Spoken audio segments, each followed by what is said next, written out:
Okay, so I'm excited about our guest. Tracy, you already know you're in his group. Sam, this is Dennis. I know you've been on a live with him as well. So you have met him, but he has his own group, which I'll let him talk more about, but it's the Living Soil community over in school. And so I will be posting a link to his community in my community after we get off here, so you guys can go check that out as well. And but he's going to be talking about how you can have better soil to make your herbs better. So it's super fun. So in the community, I just want to make sure you guys are up to date on what's happening. I did add a gardening section, so I'm pumped about that. I'm going to be adding stuff as we go. I still have the monthly going on. We were talking about raspberries first, then we're going to be talking about blackberries. There's a ton of stuff already in there, so make sure you're checking that out.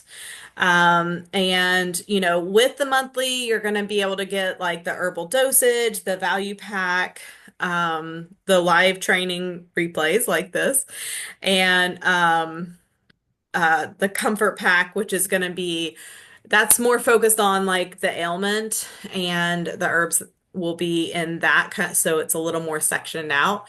You'll get two one-on-one coaching sessions, like one where you kind of tell me what like your concerns are, and then one where we kind of go over things.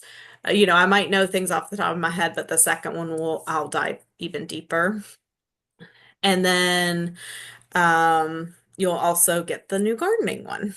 So, and the first 20 people get the dosage section for free. That's what's going on. I'm gonna do a new challenge, some mini challenges, but I'm gonna plan that today, so I'll keep you updated. And there's a poll for next week's Zoom in the community, which I know Dennis has already answered that. But if you guys want to say for next week's, then definitely check that out. I want to know what you guys want, so. All right, and without further ado, Dennis, you can take over from here. Uh, no, thank you. I defer to you. Just Too kidding. bad. Hey guys, a little intro. Some of you guys already know who I am and what I've done and where I've been. But for everybody that has not, hi, my name is Dennis. I run the Las Vegas Worm Farm here in Las Vegas, Nevada. I started that business because I was moving my now wife's garden. And when I was moving it, because it took up the entire yard, um, I disassembled it and found that there were so many worms. And when I asked her why, she couldn't answer the question. She was like, I don't know, they're good for the soil. And unfortunately, that wasn't good enough for me. So I dove into worms, and I was like, why are worms good?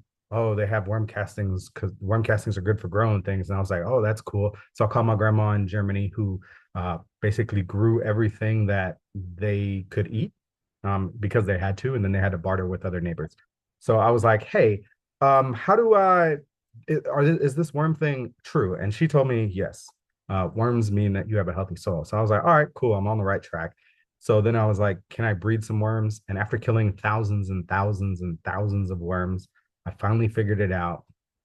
And now I breed worms, reproduce worms, but that wasn't enough for me. So I wanted to know why worm castings were so good because they're called black gold, and then people always swear by them. And I was like, okay.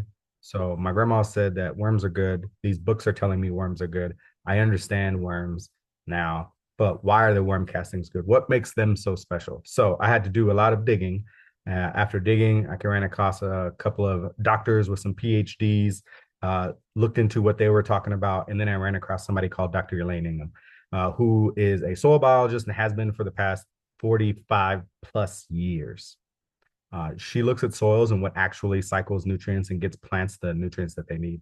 And it comes from soil biology. So it comes from the microorganisms that are in the soil. So this intrigued me. And after watching enough of her information, I decided to go to her school, and I graduated. I did good. So I graduated from her school and then I decided to go a little bit further. And I took the lab course where I am now a certified lab where I can actually analyze soils using a microscope. You guys can't see it. She's right here. It's my microscope, not my wife. Um, but that's my microscope. And I analyze soils to see what life is in there, what life is missing, and kind of there's a rule of thumb when we're looking at biology in the soil, what is needed for plants. So we kind of take that rule of thumb and we look at the microbes that are in there and we kind of try to line those up with the types of plants that you have. And it's based upon the succession, which is basically means is like how old is your plants? Grasses are real young, trees are really old, and we kind of base the biology based upon that. And that's based on Dr. Elaine Ingham's 45 plus years of doing this microscope work and looking at all these soils across the globe. She's been all over the place. I think the only place she hasn't been to is Antarctica. So, um, but that's a little background on me. I got started in this, I don't know, 5 years ago or so. So I've been doing the business, the worm side of the house for about 5 years, the soil biology, probably about 3 years. And before that, or during that time, I was also in the military. I just retired after 20 years of being in the Air Force. That had absolutely nothing to do with growing plants or worms or anything. So that I have no experience that relates to what I'm doing right now. Um, Last year, I found school and I thought it was super cool. I already teach the local community about everything that I do, how people can grow better using microbiology and soil microbes and all of these things, worms included locally. And I do it all for free. I do it at gardening groups. I do it at nurseries, you name it. I come out and teach all this. And I was like, hey, how do I get this information out to more people? So this is when I jumped on school and I was like, hey, this looks like a pretty cool platform. And now I am here. And that's how I ran across Mary Heather and Tracy and Sam and whoever else is on this call that I can't see. So that's a little bit of my background and my story on how I got to where I am. But today it's going to be about, can you guys see my slides? Do I need to try to No. do that again? I All think right. you have to turn off your background. Oh, wait, let's try this. Wow. Y'all should see. Oh, man. Let's see if I can fix it before it breaks. Maybe. Boop, boop, boop, boop, boop, boop. All right. Maybe. Looks like a black screen of death. Now it looks like PowerPoint. Now it looks like, I don't know what it looks like.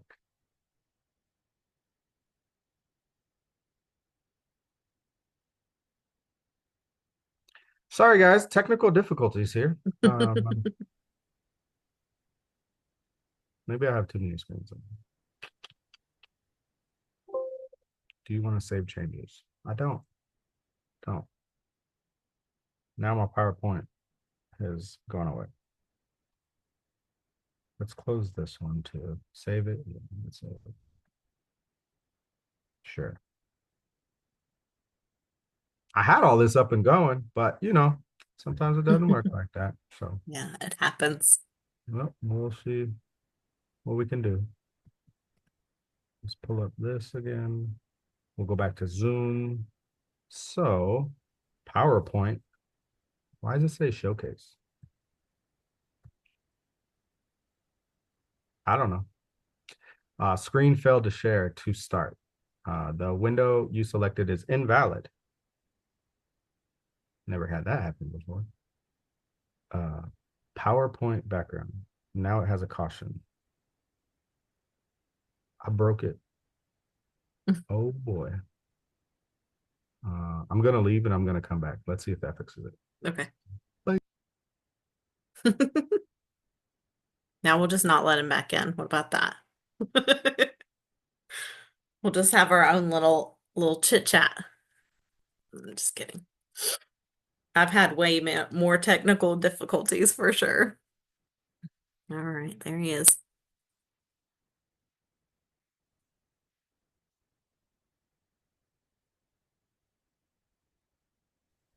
Yep, still in progress. All right, we're gonna try this again. It looks like it wants to do it, and it says no again. Son Well, of a. now I have to let. Oh, Oh, do you?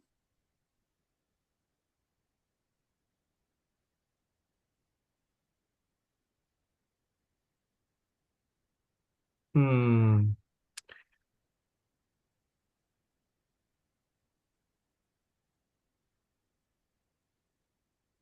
Still nothing, huh?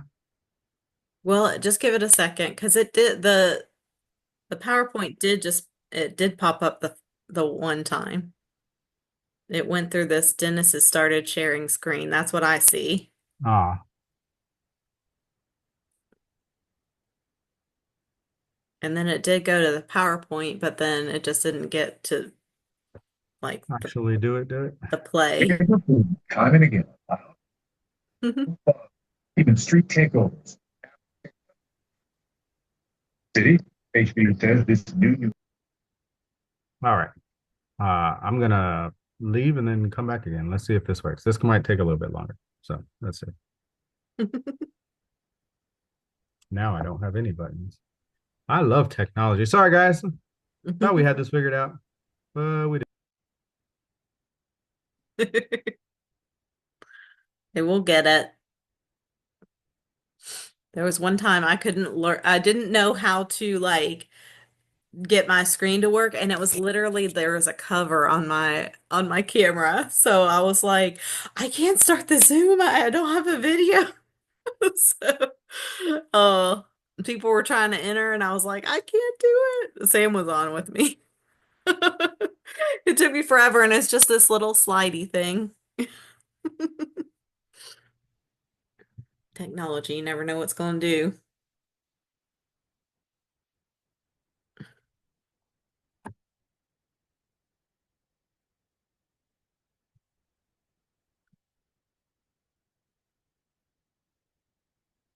And now he's probably like, I'm just bailing.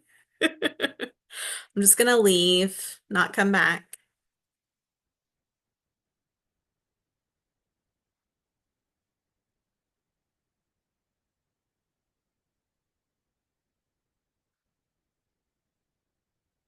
Yeah, the PowerPoints can be pretty tricky too. I don't know why it's not allowing.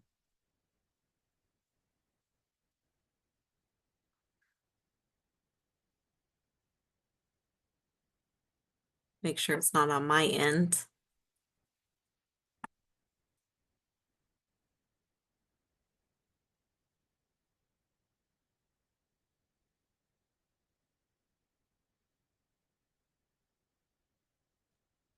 guess who's back? Back again. Shady's back. Nope, just kidding. It tells me that there's a caution symbol. It Let says me make you the host and share see. slides as a background with layout. Click here for more information. I tried to make you the host. Oh, See if that works. am I hosting it? Technologies.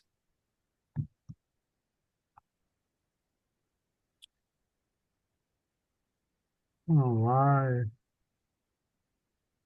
Documents. I don't want to do documents. I don't want to do that either. They won't let me do that. Layout. Nope. Why won't it let me do PowerPoint? Is it one of your windows that's open already? No, I shut everything So down. you have to open it up and have it at one of your windows All so right, you let's can try this share it. again.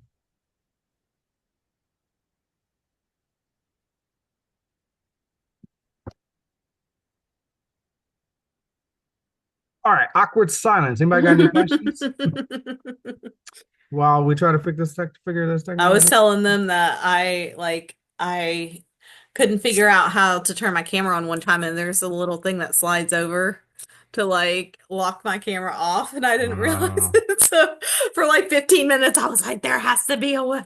There has to be. now I have this. We're gonna go to present mode. And then I go find the screen like I have been doing, right? And we click the share button. And then we see the screen. And then we click the share button. There we go. Dennis has started sharing. Yeah, but what do you see? Well, it says that you've started sharing. There it is. I see Herbal Games play. Oh, okay. I see it. Boy. Yay! A round of applause, please, guys. All right. All righty. Sweet. So y'all already have my intro. You know what we're going to talk about today. We're going to talk about herbal and we're going to get this thing started. So maybe. There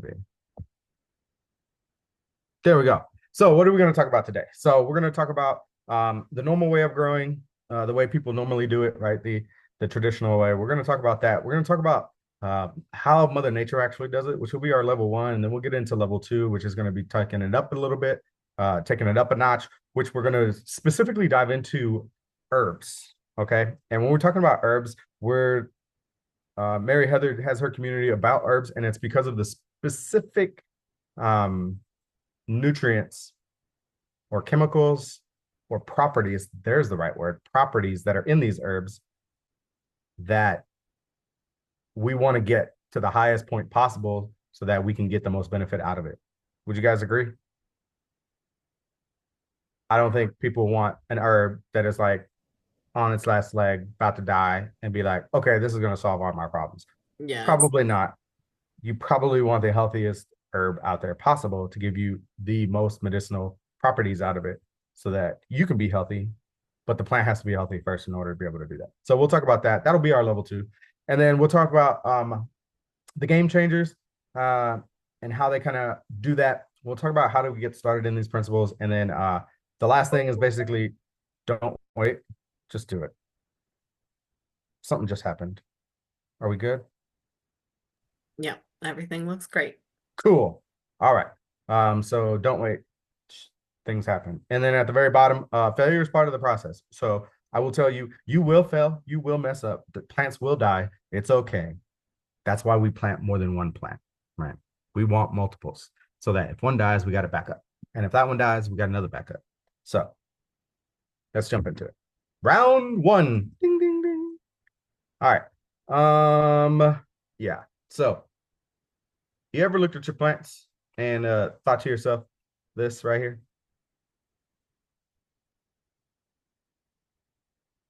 Is it just napping on the job? Like he's just not doing okay. He's just like barely creeping along. Maybe he has a couple of leaves coming up or she, but it's like, what are we doing? What is he doing? Why? So if your plants have ever been napping on the job, it's probably because they're not getting all the nutrients that they need. The nutrients that people or that gardeners usually do is or give to your plants are usually coming from a bagged or a boxed or a container thing that we pour onto the soil. So how do we normally grow plants? Normally we grow plants by getting some bagged soil. We're putting that into the ground or in a raised bed or in a box. And then we're going to add the plants to it. And then we'll go to this little miracle box or bag that says, hey, this is fertilizer. Your plants need this. We turn it over. And the bag says that you should use 2 tablespoons, once a month. And we end up saying, okay.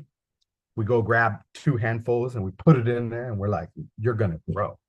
Right. So we disregard the instructions and we say more is better.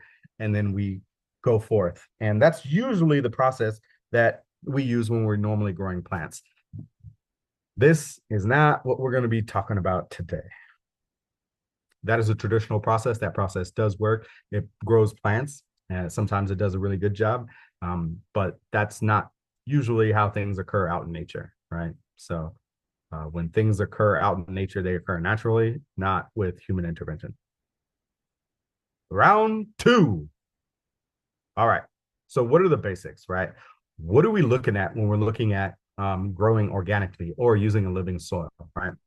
Living soil is not a coined term that I use. It is a soil that has the ability to be able to grow plants naturally using what Mother Nature does already and has been doing for thousands and thousands and thousands of years, or millions, however you really want to look at that.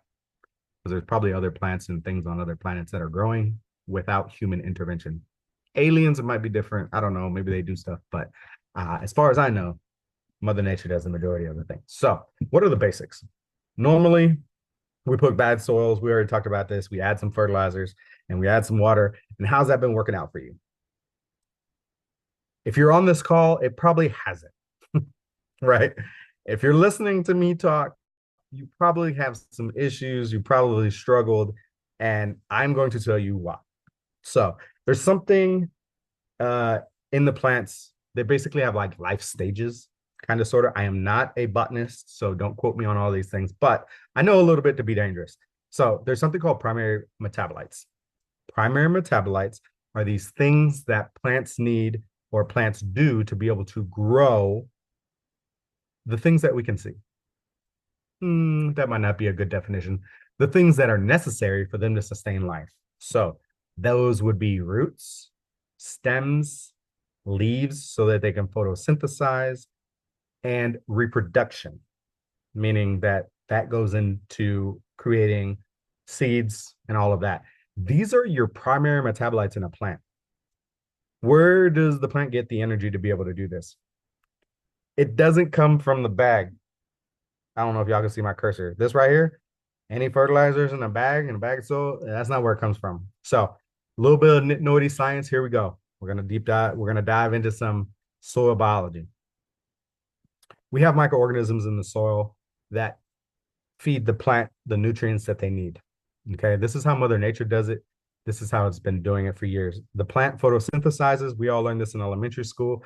It grows based on the sun and some water, and it creates energy, and it grows roots, leaves, those primary metabolites that I was talking about, seeds, and then does this whole process over and over again.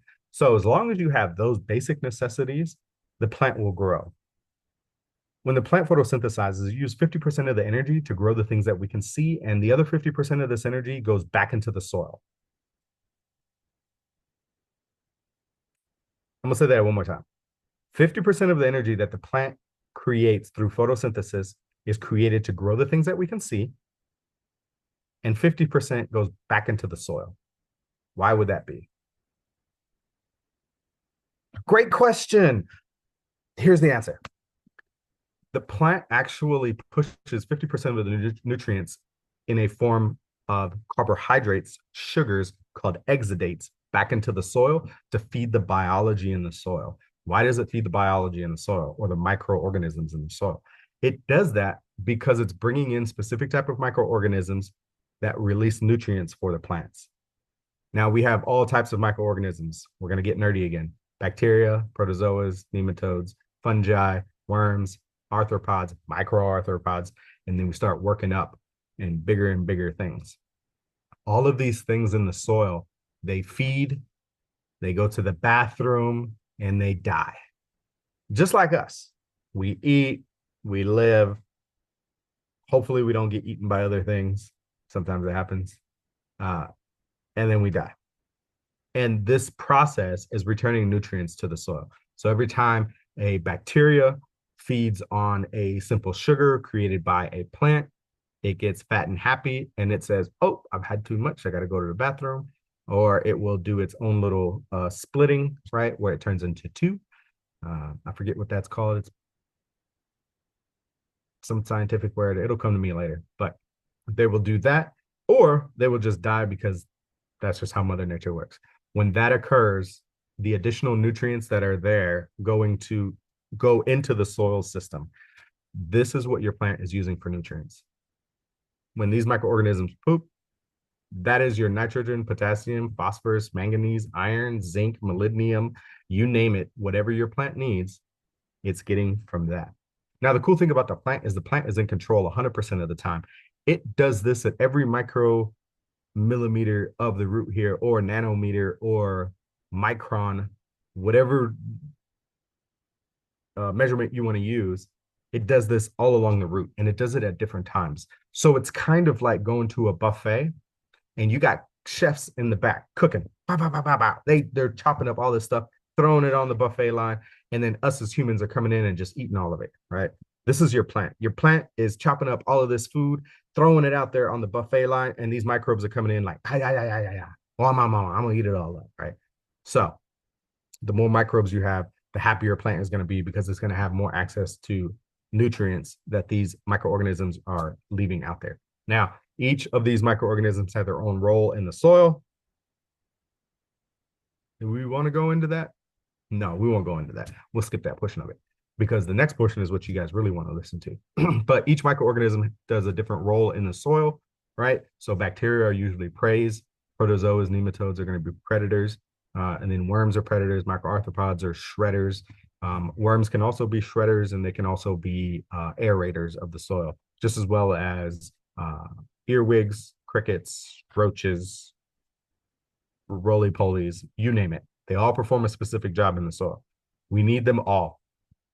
If we have these guys in the soil, they will usually provide the plant, if there's the bare minimum of these guys in the soil, they will usually provide the plant with the bare minimum to provide primary metabolites so that the plant can grow the things that it needs to be able to survive and reproduce. Cool. Hopefully that makes sense to everybody. If not, you can ask me questions.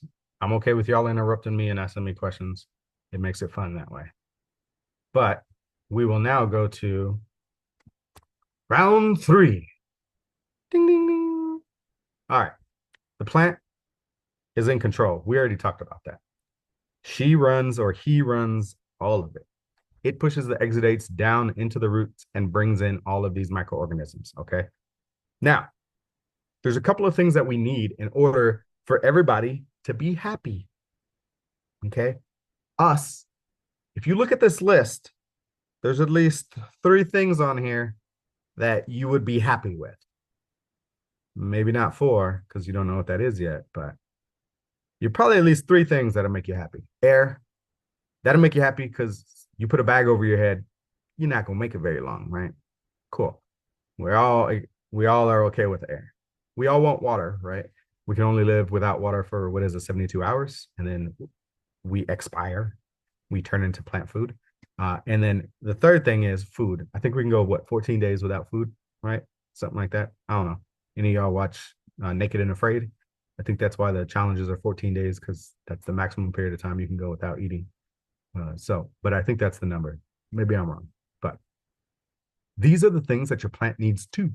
These are the things that your microorganisms need also, right? Microorganisms, just like you and I, they need things to be able to survive, and they need air, water, food. The next thing your plant needs is microorganisms, which we kind of already talked about and why. So if you're looking at growing herbs and you're looking at growing medicinal plants, whatever they may be, from just found out raspberries, I guess, are medicinal because they got good things.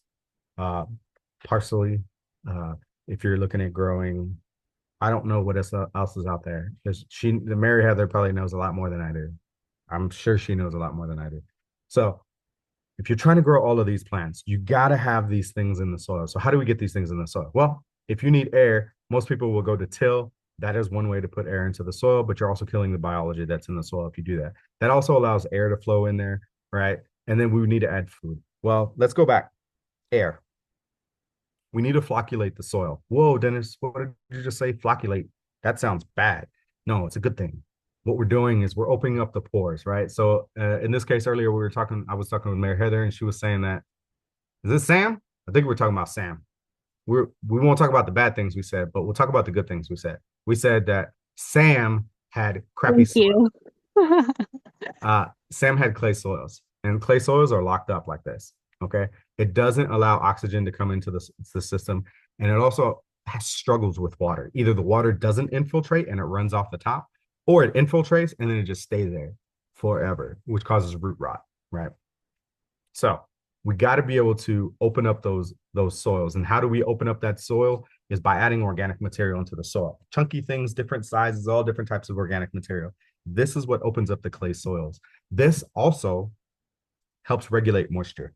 The USDA released a report saying that an increase in 1% organic material in the soil, 1%, increases the water holding capacity of 1 acre to 20,000 gallons of water.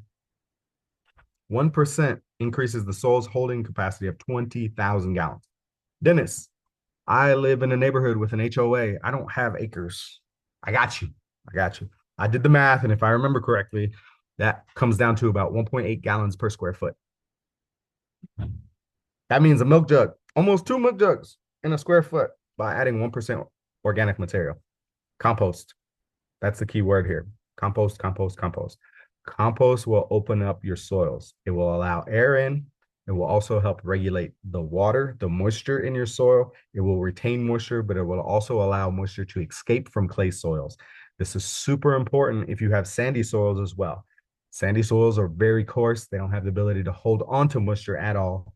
So we need that organic material, compost, to hold on to that moisture in the soil. This is how we get air and water into the soil for our plants and our microbiology, because at the end of the day, we're really feeding those guys. So on this list, you guys can see here, I don't know if you can see my cursor, but we got 2 things at the bottom, food and microbes. So your plants need food, which we already talked about comes from microbes, but your microbes need food too. So how do we keep our microbes fed and happy? Well, we give them food. It's pretty simple, right? Just give them food. What do these guys eat? That's really what we want to know. So if we know that your plant needs microorganisms to be able to get the nutrients that they need, then we got to keep those guys happy. Those guys feed on different things. We talked about that there is bacteria, protozoas, nematodes, all of these different critters in the soil, and they all require different things. Bacteria usually feed on simple sugars, things that will wilt and die very quickly. So if we think about that as like green leaves, grass, those things, if we leave them out for a period of time, they'll just decompose and go away really quickly.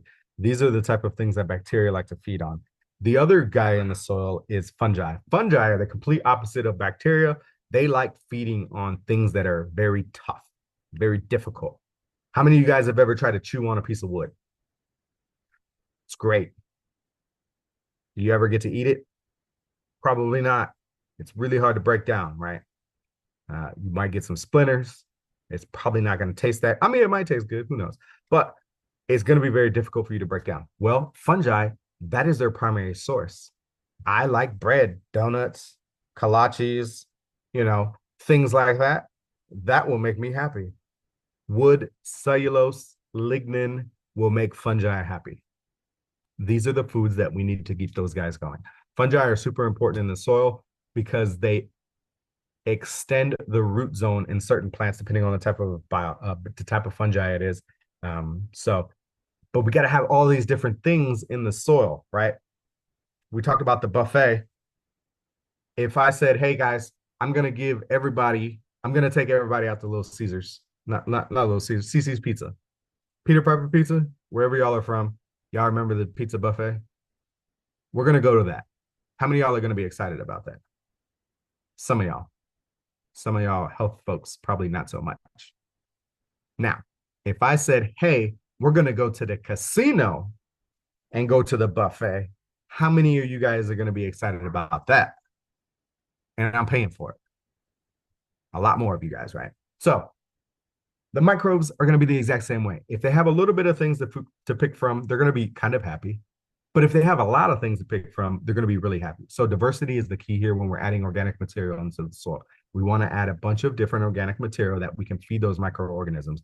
The same thing with the plant. The plant wants a bunch of different microbes in the soil so that it can get a bunch of different nutrients, okay? This goes back to feeding the soil and the microbes, not the plant. Round 4. Y'all ready? We got 18 rounds to go. Just kidding. It's not 18. All right. Be different. Complexity is going to be the key here if you're trying to grow herbs and medicinal plants that are going to be high and dense in nutrients. Let me say that again.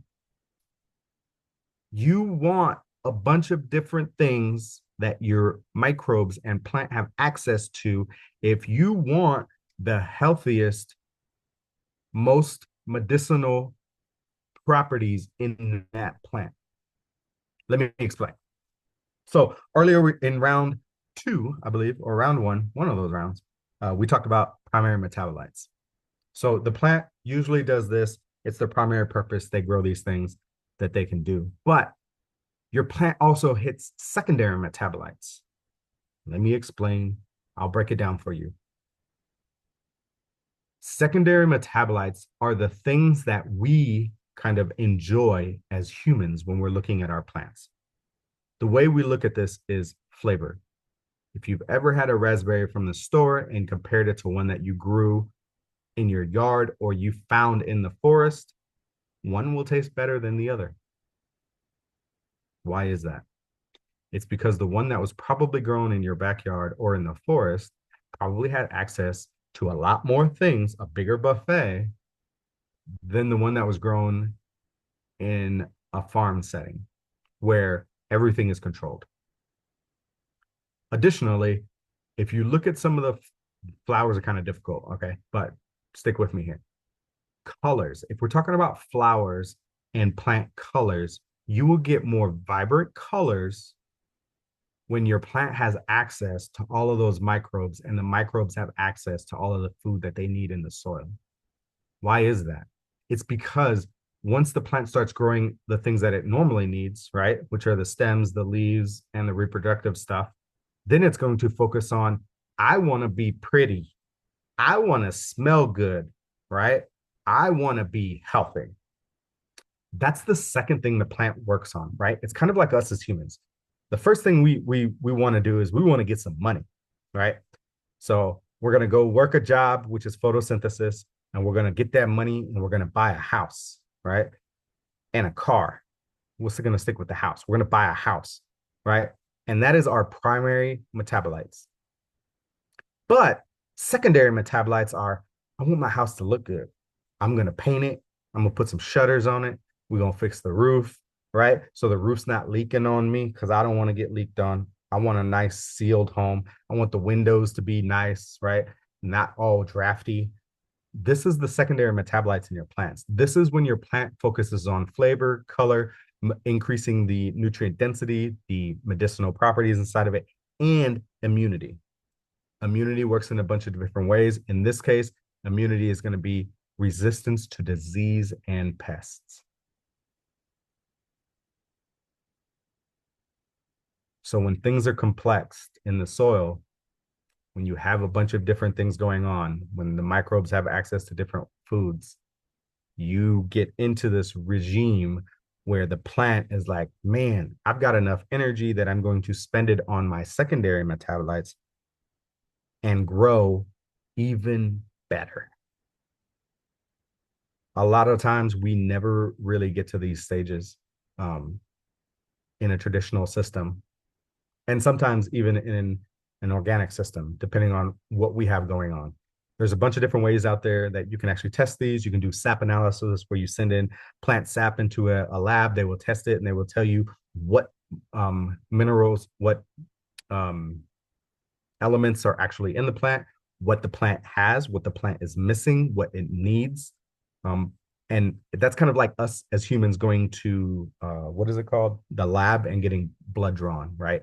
Let's go see what our blood's doing. We got cholesterol issues? No. We got diabetes? No. Cool. We're good, right? This is a sap analysis for plants.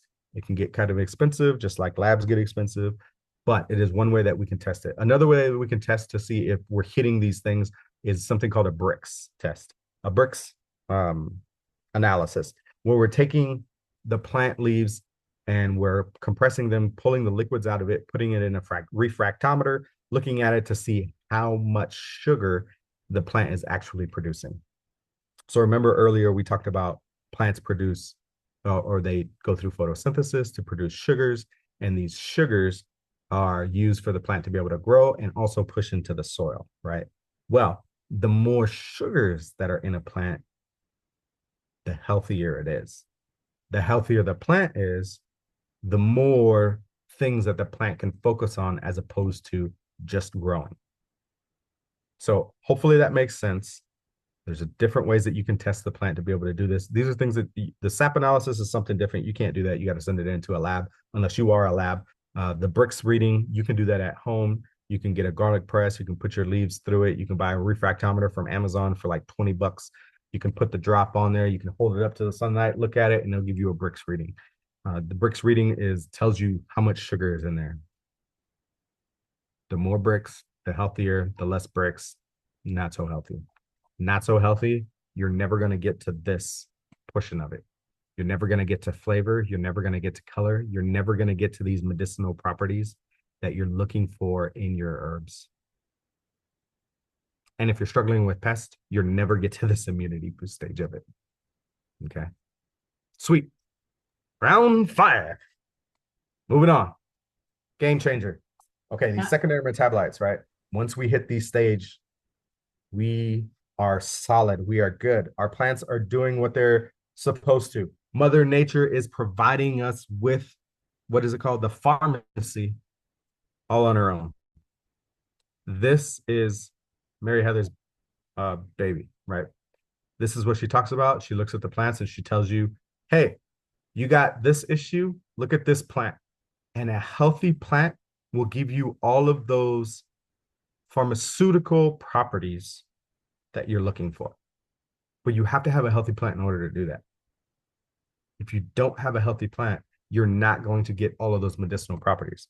So when these researchers and stuff are, I'm not sure, I'm talking out of my butt right now, but if they're doing these tests, right, on these plants and they're saying that, hey, don't quote me on this, and I'm probably lying, a dandelion can help with your cholesterol. That's probably not true.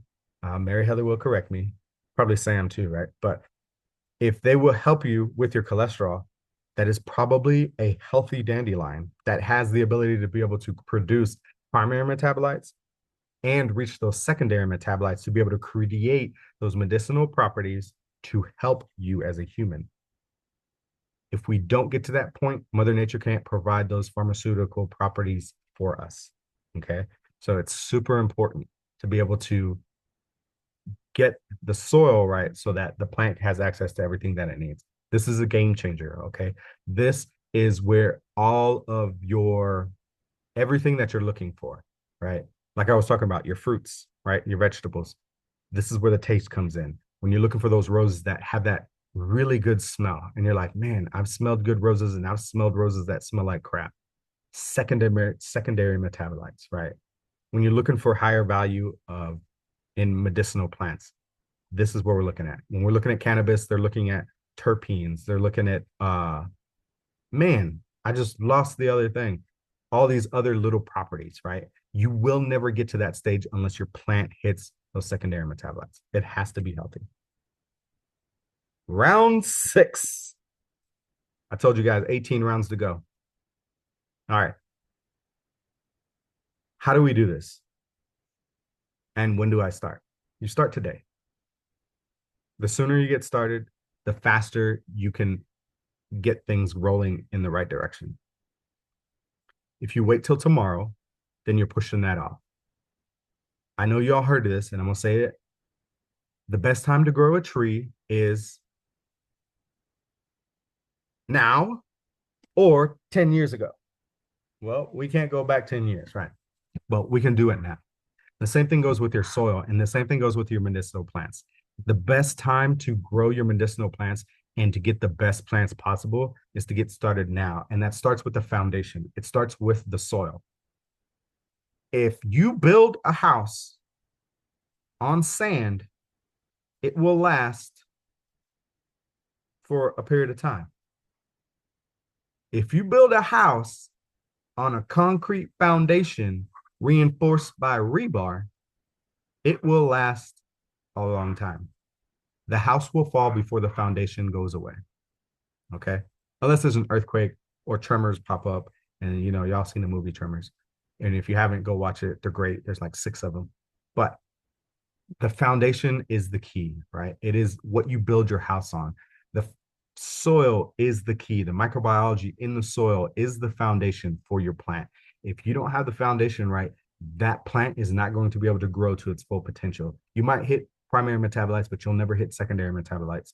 And that's really what we're aiming for if we're trying to grow these medicinal plants to make us healthy, to give us everything that we're looking for to keep us at our peak, right? We all want to make it to 90 so we can see our great grandkids, probably, maybe not great grandkids, but we want to get to that point, right?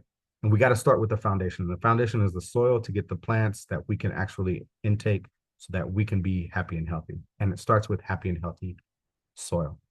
How do we do this? We already talked about compost, worms, and worm castings. Worm castings or worm poop. Okay. Now we're going to talk about the worms real quick, and we're going to talk about the natural process. When we talked about the microorganisms in the soil, how do we get those guys there, right? We want to bring the buffet to the plants. In my research that I did, and you can go back and look at Dr. Clive Edwards and Rhonda Sherman and all these other worm people out there. When you look at the research, the worm has the ability to be able to multiply microorganisms. They are a microbe factory. They consume some and then they poop out way more. So if they eat 2, they can poop out 50. This 50 is what you're putting on the buffet for the plant, right? You're bringing all this stuff to the table. I believe it's called AgroData. They had what is it called? They got money from the government, a grant to be able to do a test. That's the word, a grant. They got a grant from the government to be able to do tests to see the type of biology, the different types inside of different organic materials. And what they looked at, I believe, was bokashi, compost, and then they looked at different types of worm castings. When you look at the number of microorganisms, right, which is the items on a food buffet line, nothing came close to worm castings. Nothing. Worm castings had the most biology in it compared to everything else. So this is why worm castings are super important. Compost is super important, and having worms in your system is super important. It is the natural way Mother Nature has been doing things for ages and eons and eons. If we can replicate what she's doing out in nature, in our backyards, in our gardens, then we can have the same results, and we can have those nice looking plants that we see that other people have. But we have to be able to replicate what she does in our environments, which starts with the soil. How much time I got? Oh, I think I'm okay. Thanks for playing. Hope you guys learned a little bit, and we'll see you next time. And guess what? All of you guys are winners. Every one of you. I don't know who that kid is. It was just a stock video, a stock photo. So if that's your kid, thanks. He's on the interwebs everywhere. If not, okay. Stop presenting. All right, we'll open it up for questions now. If you guys have questions, go ahead and let me hear them. Shots fired.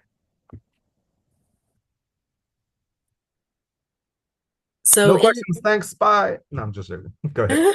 so in nature, right? Nobody puts like compost on there, but like animals would trudge through there, and that's kind of like some of that. And then things will die, and so is that why we have to like replicate with compost or like add compost?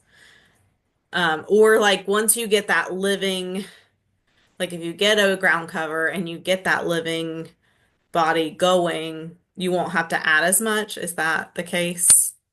Yeah. So if we look at nature, who goes out there and fertilizes Mother Nature?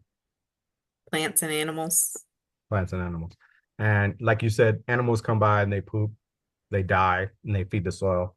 Well, plants actually do this as well, right? When we have an apple tree or we have raspberries or blueberries or I don't know, bell peppers, they produce a fruit. That fruit at some point falls off, hits the ground, and it starts decomposing. That turns into food for the microbes, right? And then that in turn makes food for the plant. And this is the system, this is the cycle that Mother Nature does normally. The thing is, us as humans, we don't like the way that looks. Or the HOA, if you have one, I do. I've got 2. They don't like the way it looks. So guess what we have to do? We got to go pick it up and we got to put it in bags and we got to throw it away. Or we put it in a compost pile. or we get a leaf blower and we blow it into our neighbors' yards so we don't have to deal with it, right? But we are taking away what Mother Nature does naturally and replacing it with usually nothing. And in some cases, it's chemicals. So when you said that we have to replace it with compost and we have to replace it with organic material, we do. We have to replicate what Mother Nature does naturally. When we take that stuff away, we have to put it back. And usually in our homes and where we're growing, we're taking it away because it doesn't look pretty, or somebody tells us we got to take it away. So we got to put it back. And that's usually where the compost comes in. If you have the ability to be able to crush leaves and limbs, and I have a wood chipper that I wood chip and I chop and drop right in the backyard. I can't chop and drop in the front because the HOA will be like, pay me $50. And I'm like, no. So, but we have to try to replicate that. And the more we can replicate it, right? Usually I will tell people if you are a heavy grower producing fruits and vegetables on a regular basis, you want to add organic material to the soil 3 times a year: Valentine's Day, Memorial Day, which is coming up, and Labor Day. And that will keep your system going. The more you add, the better the system will be, right? And it will take care of itself. But we have to, there's a cat behind you. Hi, kitty. Um, uh, Squirrel, brain fart. All right. You got to add the stuff to the soil so it will keep the system cycling, right? And the more we add, the better the system will be. So, yes, add the compost, add the worm castings, keep that system going, especially if you're taking that stuff out. If you're cutting your plants away and you're throwing them away in the trash, you're not putting them back on top, right? Then you have to add back to the system. And even if you are taking from the system and you're leaving some of that, you're going to have to add more. I chop and drop and I still put in compost 3 times a year. And then with your living soil, how do you get the compost in there? You just like squish it around. Mhm. So this is a delicate topic and it really depends on your specific situation. Everybody's situation is different, right? If you already have plants in the ground, you're probably not going to want to till, right, to add organic material. But if you have a clay soil and your plants aren't doing good, maybe it's time to start fresh and till that soil. Now, if you have plants growing, they're just struggling a little bit, and you've added organic material in the past, then maybe we can top dress, right? Maybe we can put down some worm castings, and then we can put down some compost on top of that, and then maybe we can put down some mulch on top of that to keep everything happy and healthy, right? And we can keep that system going year after year. But it depends, right?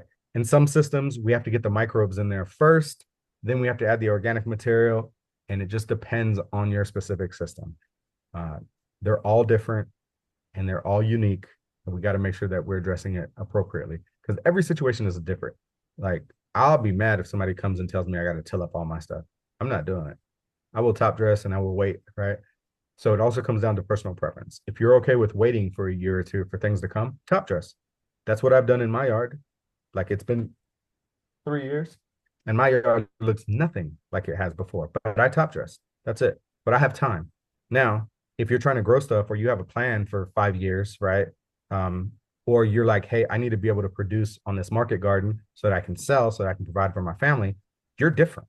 You're going to want to till, get the soil, get the organic material in there, get the microbes in there right away, get everything cycling as quickly as possible, right? So that you can get those plants in there and start producing. So there is no one size fits all. Everybody's situation is unique, and you have to take their soil conditions, their environment, and then their personal wants and needs into consideration.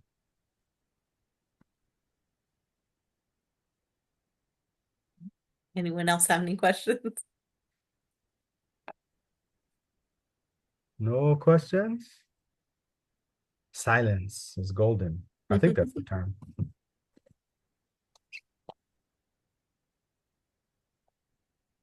Well, I will leave you guys with this. Heather said that Mary Heather said that she was going to drop my information there. I am more than happy to answer any questions. Send me a direct message, send me a private message, whatever you want to call it. Drop us something in the community and be like, hey, who can answer this? I will hop in there. I will jump in and do my best to answer those questions. If I don't know it right away, I will do the research for you. I will come back and give you the answer. Usually it is going to be different. Sometimes it's going to be the same, but I'm happy to help people understand how they can grow happier, healthier plants and herbs so that you can, as a person, can be healthier, right? Because at the end of the day, we all want to live as long as possible. and so do our plants. But let's grow happy plants so we can eat them, so we can live longer. Thank you, Mary Heather, for having me. It's been a blast. Hope you guys enjoyed it. Yes, thank you so much. I appreciate it. And yeah, I'll post that as soon as we get off here. I'm gonna upload the videos. I need to do last week's too, and then I will put Dennis's stuff in the group. So, all right. Next week we'll see what it is. So add to that poll so we can get that on probably this by Friday. I'd like to know what I'm doing so I can get all prepared and stuff. So do it by Friday. All right. I'll talk to you guys later. Thanks so much. Bye.